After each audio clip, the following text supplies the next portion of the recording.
Bonjour, je suis fort heureux de te retrouver. Aujourd'hui, nous verrons ensemble dans cette édition le portable. Juste avant, prions. Notre Seigneur et notre Dieu, nous te remercions pour TikTok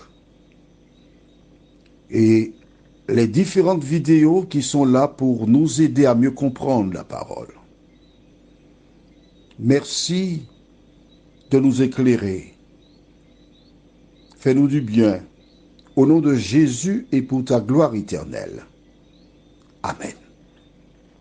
Pour celles et ceux qui ne peuvent voir la vidéo, c'est une jeune fille qui arrive avec son petit frère. Ils sont contents. Les travaux scolaires ont reçu de bonnes notes. Elle lui donne la main, elle lui tient la main. Le père regarde, il est satisfait, fier. Il y a une entente cordiale entre la grande sœur et le petit frère. Exactement comme ma grande sœur, l'une de mes grandes sœurs, Momo. Et voici donc ces deux enfants qui rigolent, qui sourient, qui ont du temps ensemble. Et afin de récompenser le travail, le père décide d'offrir à la grande sœur, quoi? Un téléphone portable. Oh, cette dernière commence à le découvrir. Par le passé, elle accompagnait son petit frère pour les travaux scolaires. Elle a moins de temps pour lui. Au fil des jours, elle est de plus en plus distante. Et voici le petit frère qui se trouve en difficulté. Les notes chutent. Il arrive parfois, il entre seul, avec un œil au beurre noir. La grande sœur ne lui donne plus la main. Elle est attachée, collée à son portable, et les choses deviennent de plus en plus difficiles. Elle prend conscience de la situation et se débarrasse du portable. Attention, attention. Ne profite pas de l'occasion pour dire, bon, comme Jean-Claude m'envoie des audios là, ça me dérange, il a dit de mettre de côté le portable, je vais le mettre de côté. Il ne faut pas faire ça, au contraire. En fait, vois-tu, le portable ou l'argent sont de bons serviteurs, mais aussi des maîtres terribles. Je ne peux pas te dire combien de messages que je reçois de TikTok, mais je n'ai pas le temps de les regarder. Parce qu'en fait, toutes les éditions spéciales que tu as là, ce sont des TikTok que des gens m'envoient. Hein. Des personnes qui sont interpellées par certains thèmes et qui viennent vers moi pour chercher des réponses éventuellement. C'est tout. Donc, s'il y a un thème qui t'intéresse, qui t'interpelle, tout ce que tu as à faire, tu m'envoies le TikTok et puis on voit ça ensemble. Comment comprendre cette vidéo? Je t'invite à aller avec moi au livre de 1 Pierre, chapitre 5, le verset 8. La Bible déclare, « Soyez sobres, veillez. Votre adversaire, le diable, rôde comme un lion rugissant, cherchant qui il dévorera. » Par le passé, les anciens n'avaient que la radio. Ceux qui en avaient.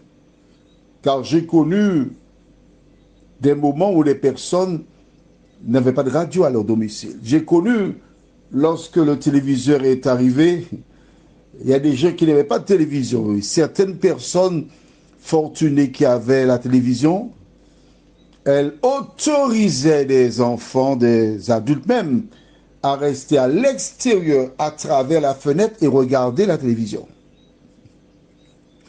Et je n'oublierai jamais, un jour, des gens étaient en train de regarder un film et un petit venu se mettre devant. Il y a une bagarre.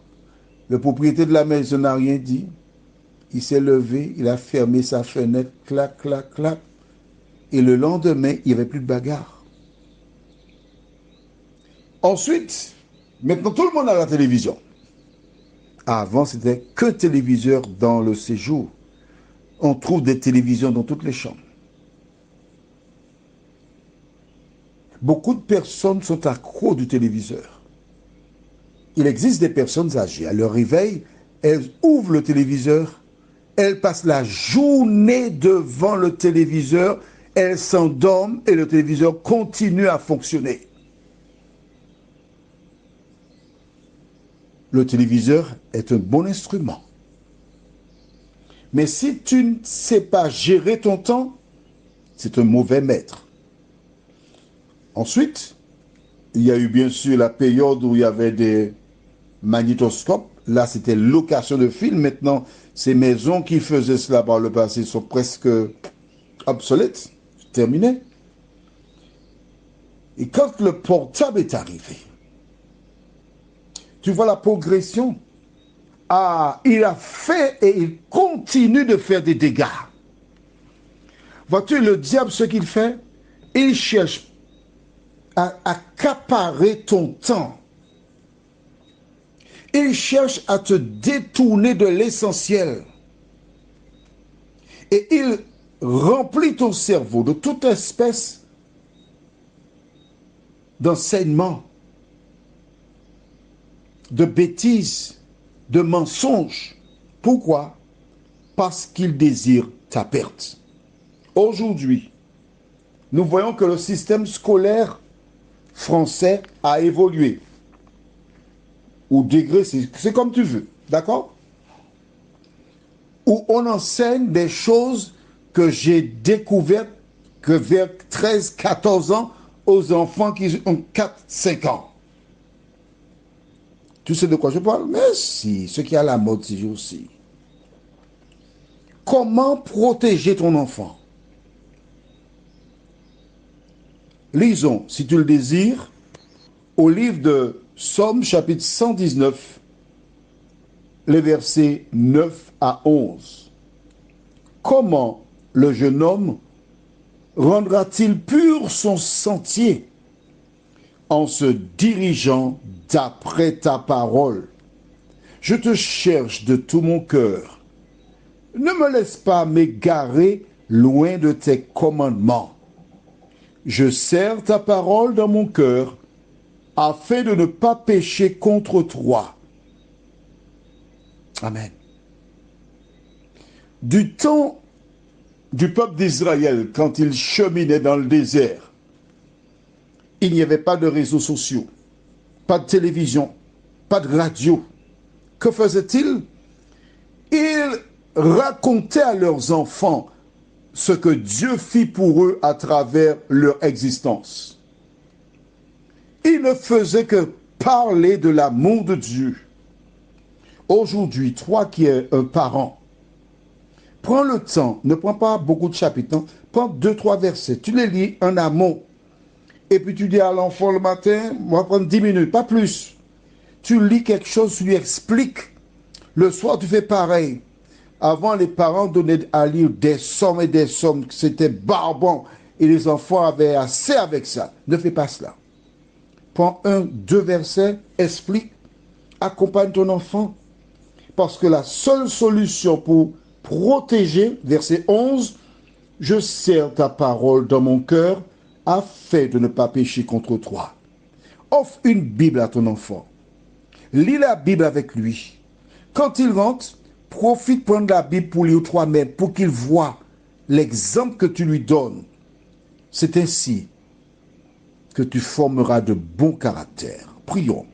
Notre Seigneur et notre Dieu, merci pour le portable qui est utile, qui permet d'informer, d'être en contact, de signaler, de dénoncer, etc.